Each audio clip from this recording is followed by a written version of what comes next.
People come to a program like ours. You show up in the morning because they care. Mm-hmm. And I've been going into a situation before where we're going to go counsel somebody, and I could tell that the supervisor's looking at me like, I'm just going to kill him. I'm so tired. I said, remember, the only reason people show up in the morning here is because they care. It's changed a lot, and I won't go into all the changes, but what we're seeing today in such a big way is the amount of THC mm-hmm. coupled with social media influence and parents who've lost their ever-loving minds. Mm-hmm. Do you know how many mental health diagnoses, symptoms that THC is good for? Based on all the research from all over the world, 0. Welcome back to Mastermind. I'm your host, Mark Scrivener. Our team took the show on the road to NATAP National 2026 to catch up with the leaders, innovators, and voices driving the behavioral health industry forward. We had so many incredible face-to-face sessions on the floor this year, and today we are bringing you one of those dynamic conversations. Let's take a listen.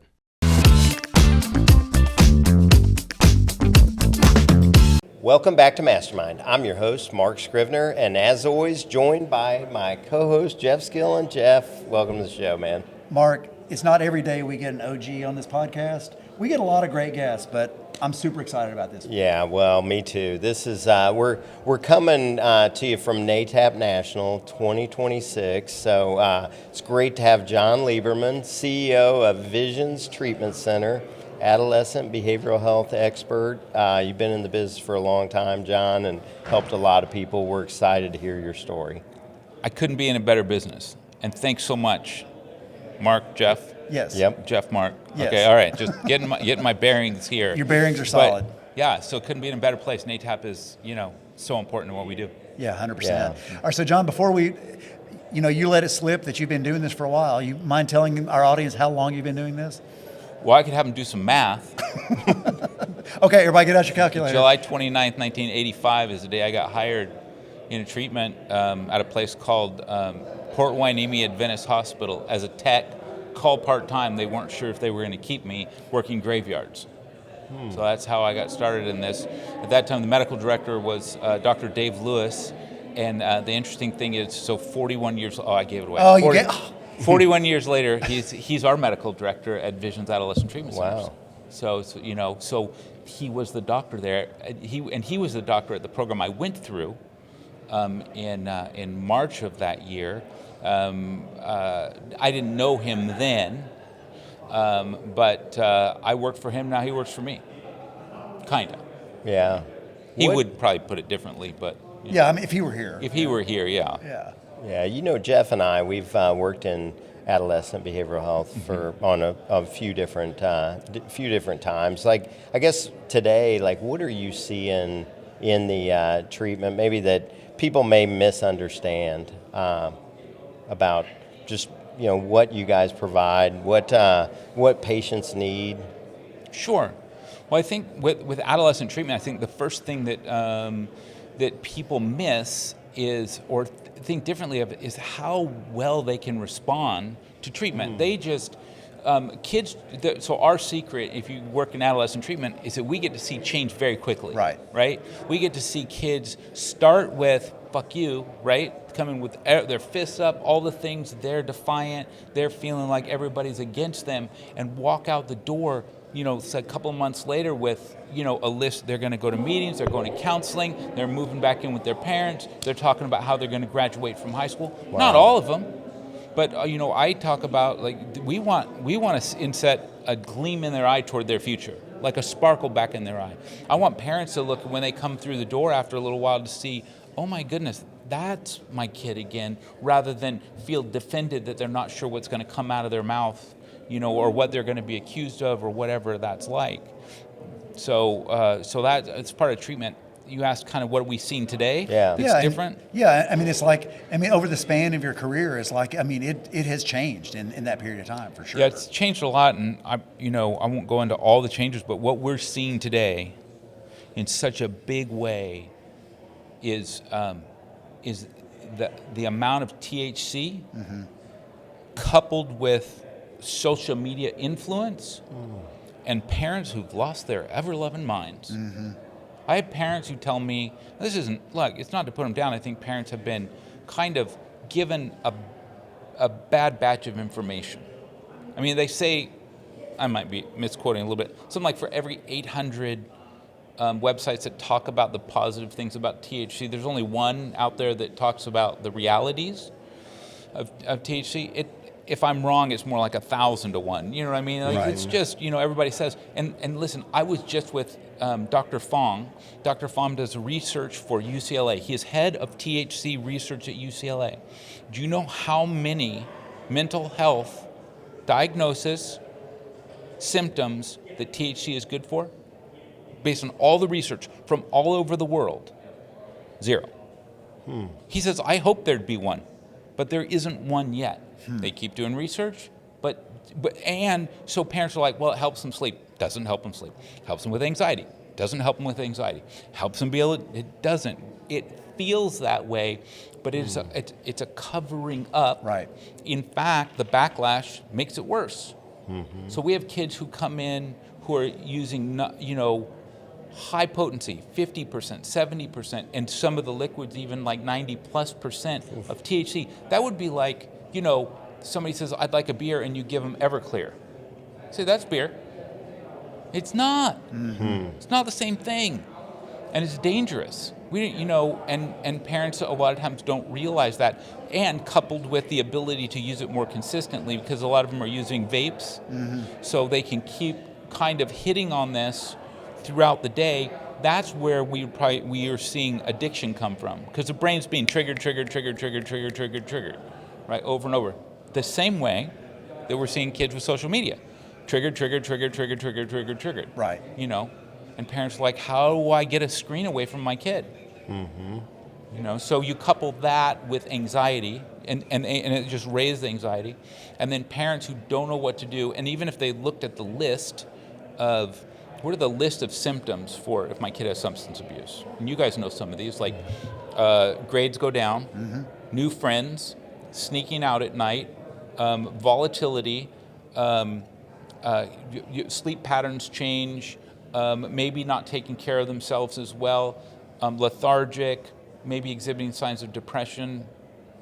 So, actually most of those have changed in today's world, and I don't think we've caught up in a good way of educating the professionals, the pediatricians, and just the general public that a lot of times what kids are doing now, they're staying in their rooms more, so parents don't see that negative influence, because they're using Discord, they're using Instagram, they're using text. They don't even know who they're getting the drugs from.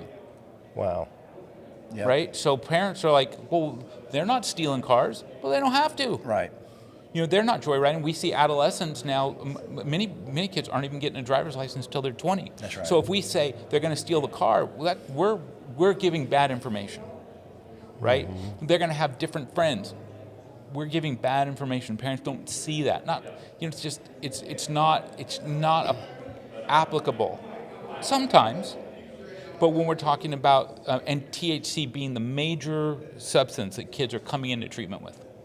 You mentioned the parents. And it's like, I think the parents do get a lot of blame, and I think in some ways they have earned it. Right? I mean, so it's like one of the things that I'm sure you've seen over the years is like that family system and then that authority pattern is completely different now. It is completely, totally different. What are your thoughts? The family piece and we're a systemic model program. Right. And so when the family comes in, we have an opportunity for change. And the family system, look, people talk about family whatever they want, and we can talk about religion, we can talk about a lot of things. But before there was any of that, there was family. So if we want to talk about what's instilled in our DNA, it's family, right? And those connections. Family likes to stay the same. If you study about a lot of theories in attachment theory, things like that, a lot of these things, what we find is the family wants to go back the way it was. In strategic therapy, you break things, you try to break that pattern, right? And then the family wants to go back the way it was. So when parents decide we're changing the pattern, the children can't help but kind of be sucked along. Because it's interesting what's happened when kids, a lot of them have substance abuse issues or mental health issues. A lot of times it's in response to kind of what's going on within the family unit anyway. Mm-hmm. They're kind of the red light that something's off. Right. They're usually the symptom they're the blinking red light that says something's going on. There's here. just something going on. And, look, sometimes it's divorce, there's been trauma, there's been deaths in the family, disease, so there could be a lot of things there that are just part of life that the family may not know what to deal with or be reeling from and affected by. It's not blame. We're trying to take care of our kids in a world that isn't consistent. Mm-hmm. John, what are you doing differently, do you think, that maybe other treatment programs aren't, that are getting the type of results that you're seeing? I think it's not complicated, really. It's a lot of service, like making sure. So, for instance, we do psych testing. We don't recommend psych testing, so all of our clients get full psych testing for their clients based on an evaluation. So, for instance, the doctor that does most of our psych testing, he's been with us for 20 years. And he did an internship with us when he was being overseen by another psychologist that was working with us as well. And then Dave took over.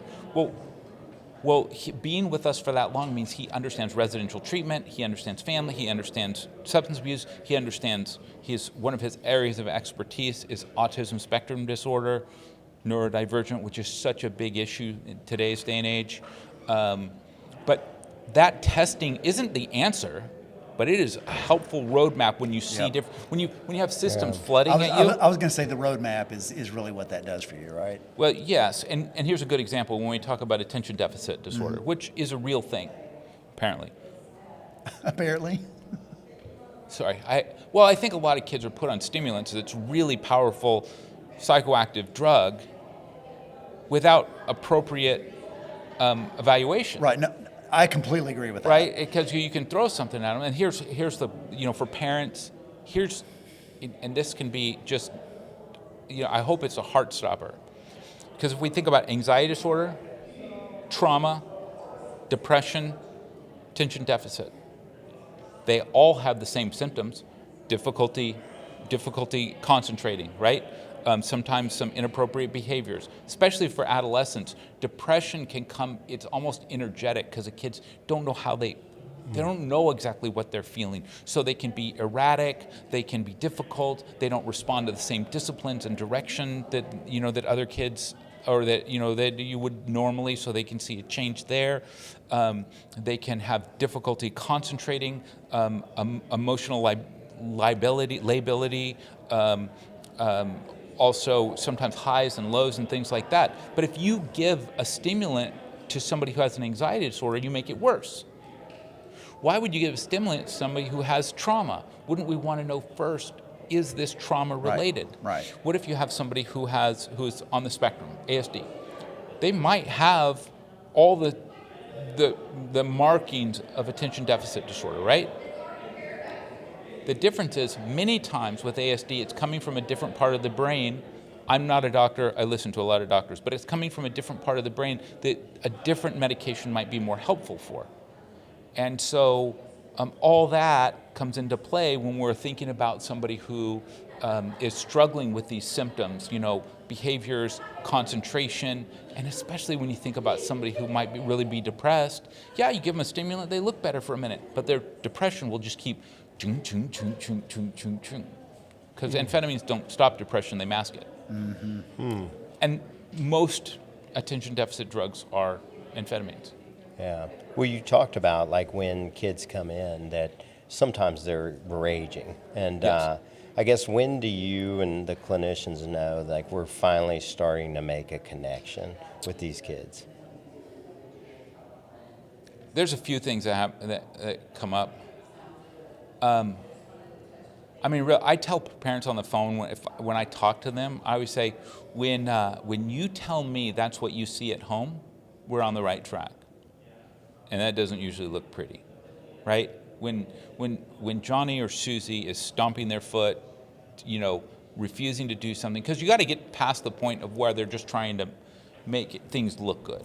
And so for some kids that happens right away. I usually tell parents there's going to be a difficult week here at Visions.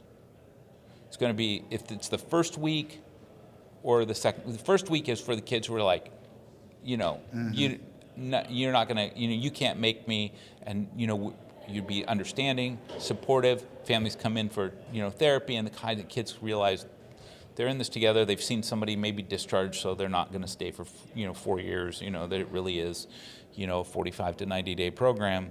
And then the other kids, they've tried to. They're going to act right. So during their first session, their parents are going to take them home, and then their parents don't. So then they got to deal with that feeling of, oh my goodness.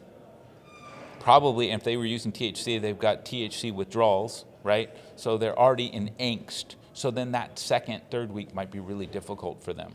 But consistency in treatment is the most important thing we can do at that time. So then, so this is really great. So, because we have therapists who've been with us for, say, 15 years, 20 years, right? And they're working with the kids, and the mom's working with the kids. I'm working with the kids, whoever, whatever. We're trying all the things, and then that kid comes back and says, my sponsor told me that if I worked on some acceptance and took responsibility, that I might feel different.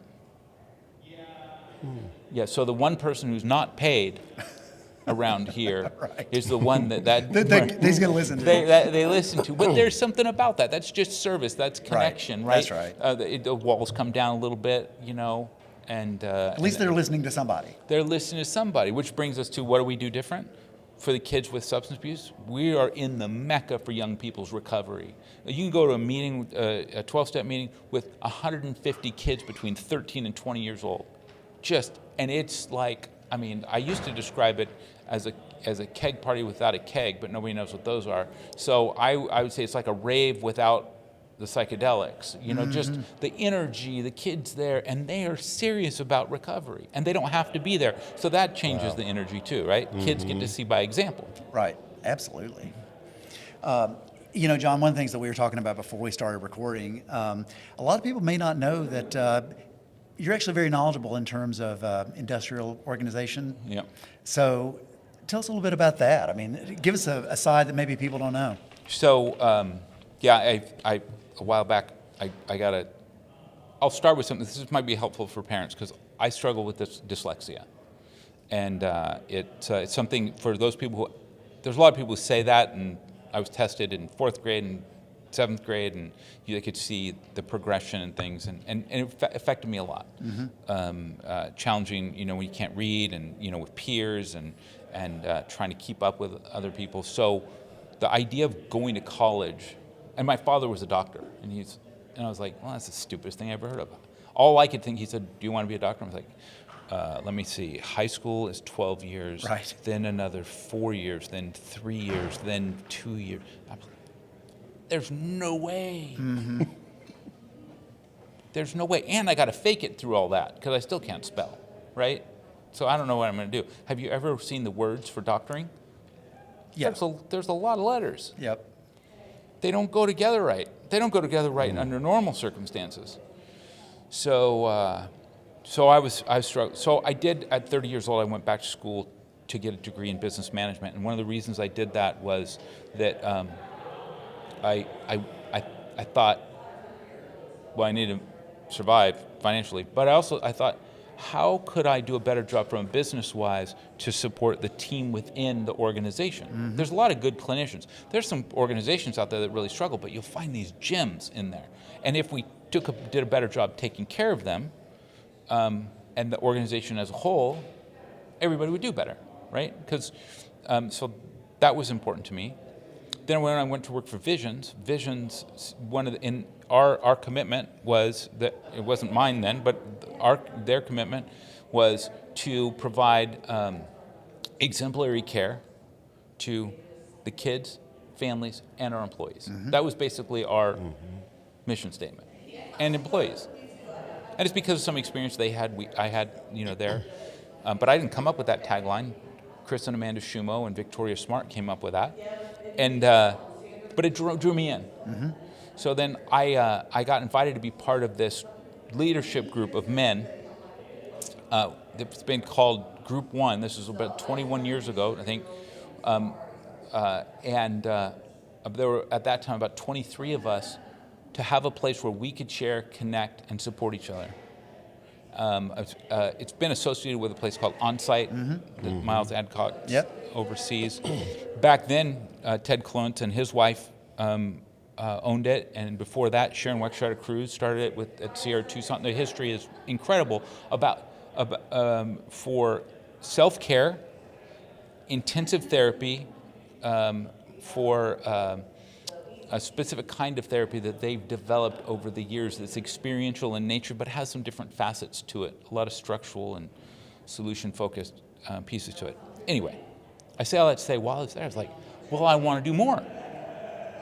So I had this wild idea that I'd get a master's in OI, or IO, right? Whatever. That's See, okay. I'm dyslexic. My wife says, you got to write it correctly at least. I said, I'm going to need a tattoo of which one it is, or put it on my left, whatever hand.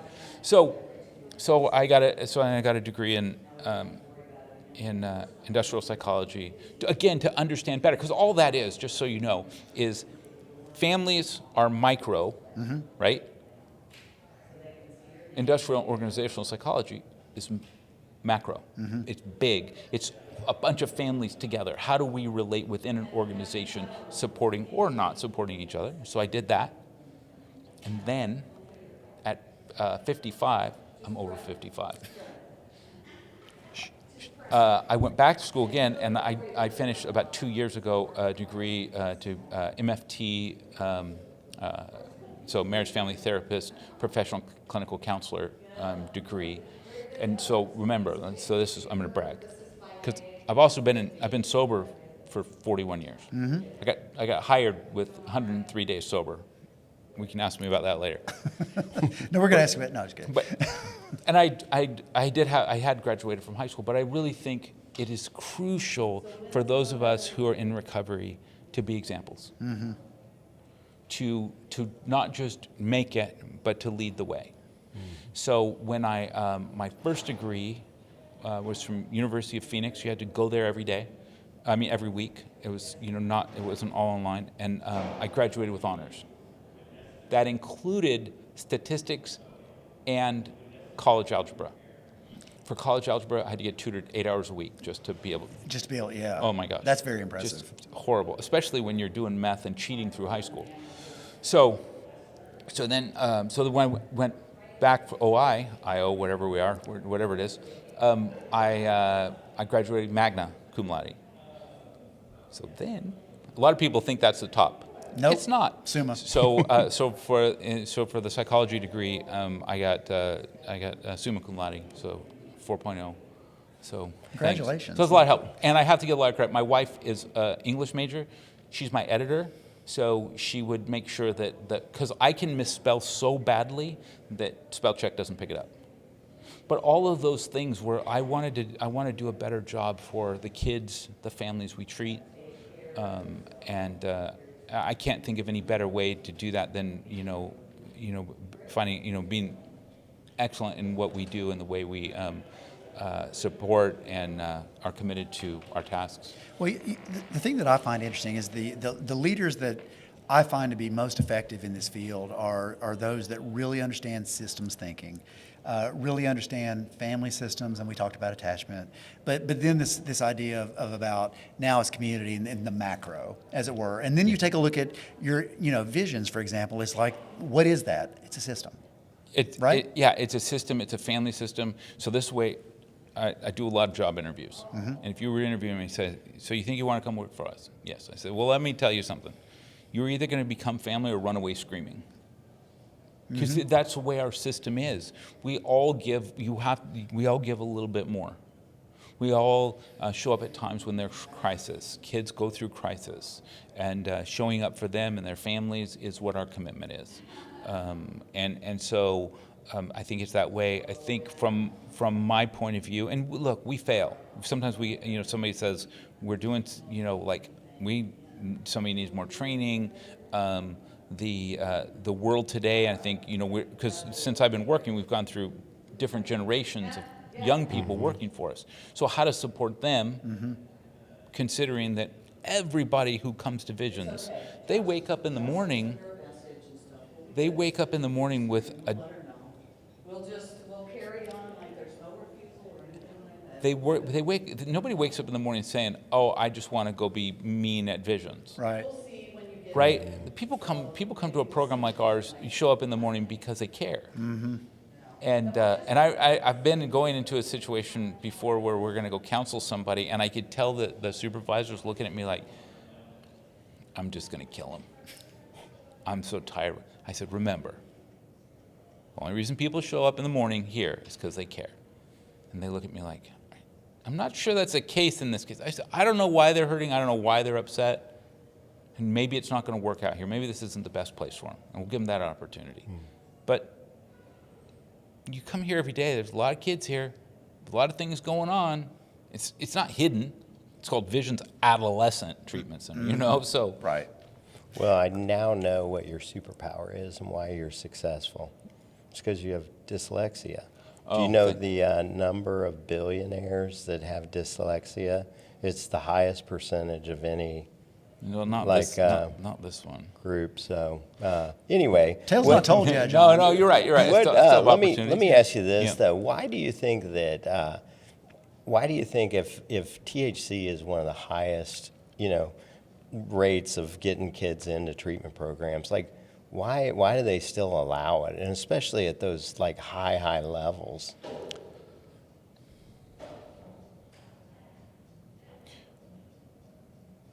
There's a few reasons.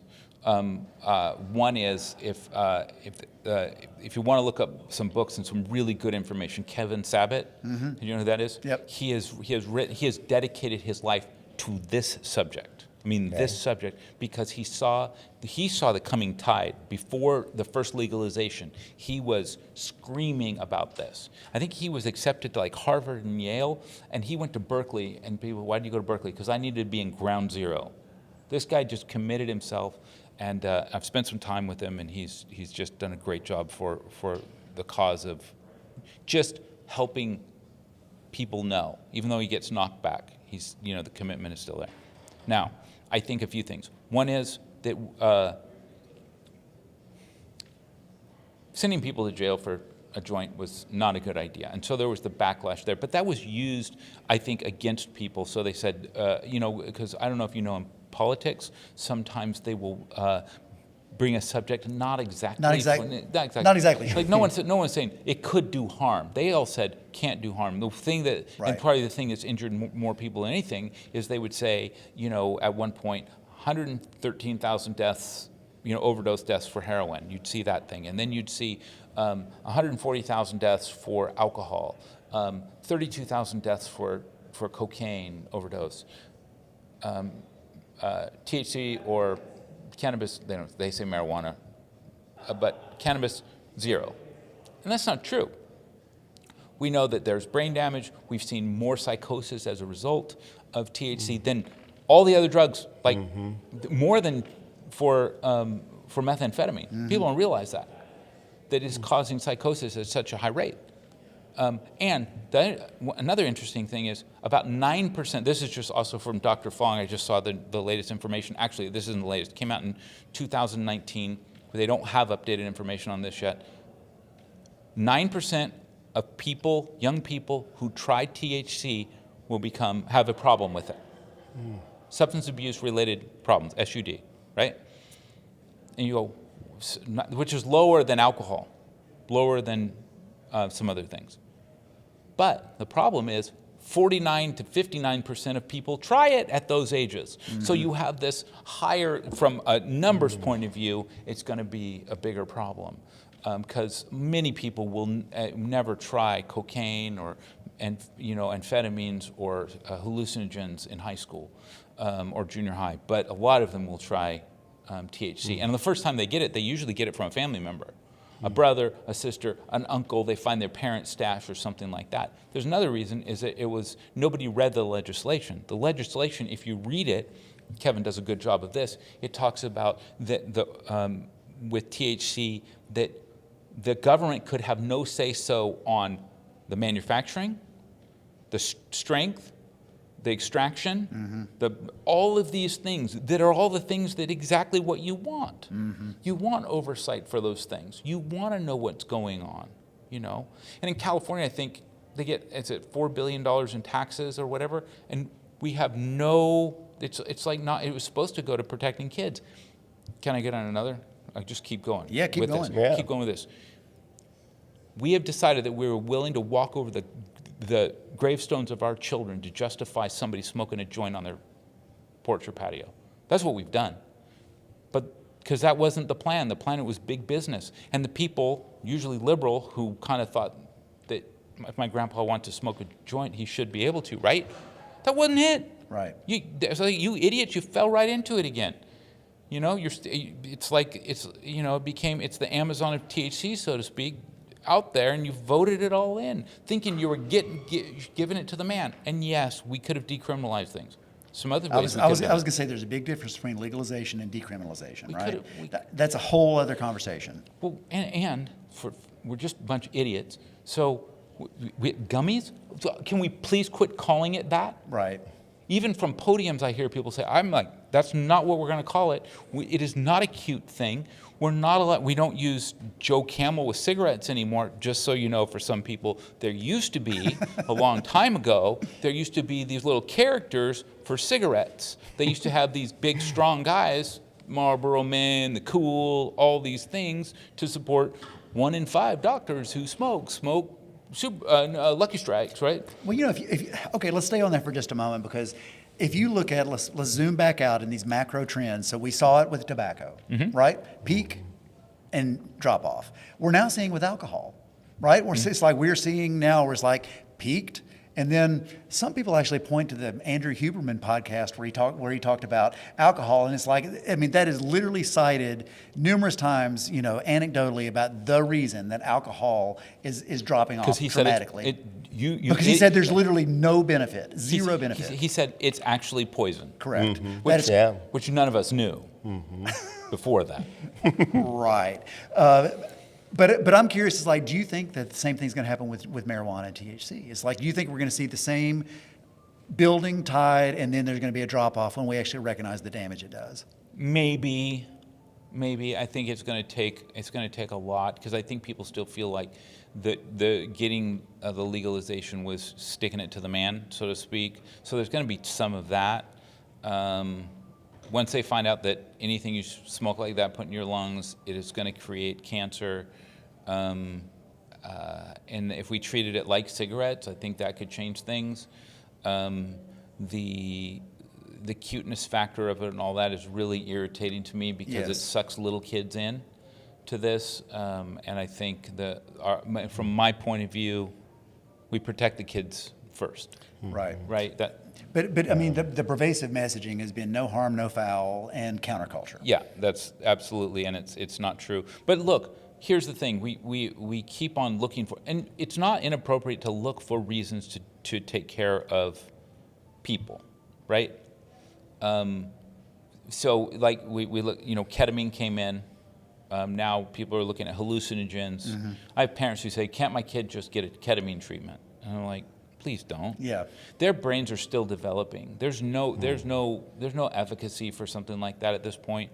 But also, somebody does get high on those drugs. But when I remember my friend first said, he's a therapist, he said they're about to, you know, legalize ketamine, they'll be able to do this and, you know, with it. And for somebody who has pervasive suicidal feeling, that's what the studies were done on, just so you know. Pervasive suicidal feelings, depression. That's what it was for. That's not, you don't send people nasal sprays, which companies are doing, just sending it to your home. That's not what we're talking about here. That's a bastardization of something that could be helpful. And it undermines that need, potentially. And it will only work for 2 weeks. And during that time, you're supposed to get therapy and support during that time while it relieves that, right? Not that I follow some of these things. But my question was, how many people are we willing to lose in order to get this and have it more readily available to the public, because that's what happens when you start manufacturing it like this. Before, it was very difficult to get. People broke into veterinary clinics and all this stuff to try to figure out how to get ketamine and how they produced it. Now you can just get it, right? And so that's what worries me. Same thing worries me about hallucinogens and psilocybin. There may be some benefit, right? That does not mean that kids should be getting a hold of this stuff. And the way people fight for it, they fight for it, in my view, in a way that is irresponsible. You know, because I don't think you save one person if 5 die. I think, you know, and I think there's a way that we can make sure we protect people and figure out whether something's working or not. But I think sometimes, you know, I don't remember who said this, but early on the person said, when you look at a thing, you change it. Philosopher. So that's what happens when we study something, because when we look at it, we have our own opinions and things like that. So we need studies done by people who are just like, I don't care. Well, you know, it just occurs to me that you just go back to, you know, Mark asked the question about adolescent treatment. Is like, sadly, a lot of people, they just look at kids as, adolescents as little adults, and they're anything but. I mean, it's like, and you know, this is the time where they are the most vulnerable for some of the most lasting damage. Yeah, it's absolutely, they're big kids, but it's kind of interesting. So big kids are little adults, and it's like, no, they're their own thing. They're their own thing, but in a sense, it's the way their brains are, the risk factors. So in the time when they could have the most damage done, parents and society is taking their hands off them. Right. When really our hands should be more, it doesn't mean they do the same them. things, in a sense, around them for protection. If you think about, so gray matter is associated with the most smarts. You know when somebody has the most gray matter in their brain? About 13 years old. None of us would say that's the smartest time. We would think, but what it is actually the time when the brain is changing the most. Right. So what happens is the gray matter is there. Again, I'm not the doctor. But the gray matter is there, and then as it kind of subsides, what's happened is the synapses are stabilizing because of experiences that should be supported by a system including family, friends, clergy, coaches, teachers, society, right? Healthy outside influences, right? That help go through difficult times, not getting the best grade on the test. How do I deal with that? Maybe, you know, the girl didn't say yes to me. The boy, you know, that my friends tease me. That all of those things that we should get support. We want support from those people around us that create stability. And when that does, if I override that with a chemical, or somebody has another issue, say that they're neurodivergent and they don't assimilate the same way, then they're instilling paths and pathways and patterns that are difficult to break. Yeah, Not impossible. Well, you have definitely built a community in this space, and I know I don't want to leave the episode before we talk a little bit about the conference that you put on every year. I mean, when people think of visions, often they think of AYAC. Oh, thanks. It's an Adolescent Young Adult Conference. Right. I'll tell you, so we talked about trying to figure out for a while, how do we have a conference that meets the needs of the people who are showing up in every way, in the atmosphere, in the people we bring to it, and there's Chris was there, Fiona was there, Dr. Fiona Ray, a friend of mine, Patrick Shetler, he was the director of operations then, Chris and Amanda were there, and some other people. And really Fiona ran with that, with the idea, how do we do this? You know, she found Calamigos Ranch, and I mean, it's one of the most beautiful settings possible for a gathering. It absolutely is, and just so you know, I mean, Fiona died a couple of years ago from pancreatic cancer, and one of the things she talked about was she was an MFT and a PsyD. So Dr. Fiona Ray talked about our craft with such passion, the craft of therapy, and what that means for people who are trying to figure out how to do the best they can. And then from that, I would say that's what happened with the Adolescent Young Adult Collective, was this honor the craft. honor the people who show up, who hear the things, who hear the pain, take that on and figure out how to do the best they can for their clients in a very special way. This year, and it's in a sense to honor Fiona, we have Dr. Claudia Black's going to be. Oh, wonderful. Yeah, so the GOAT, right? The OG GOAT. The OG. Sure. So, I mean, because she talked about, Oh, yeah. don't talk, don't feel, don't trust.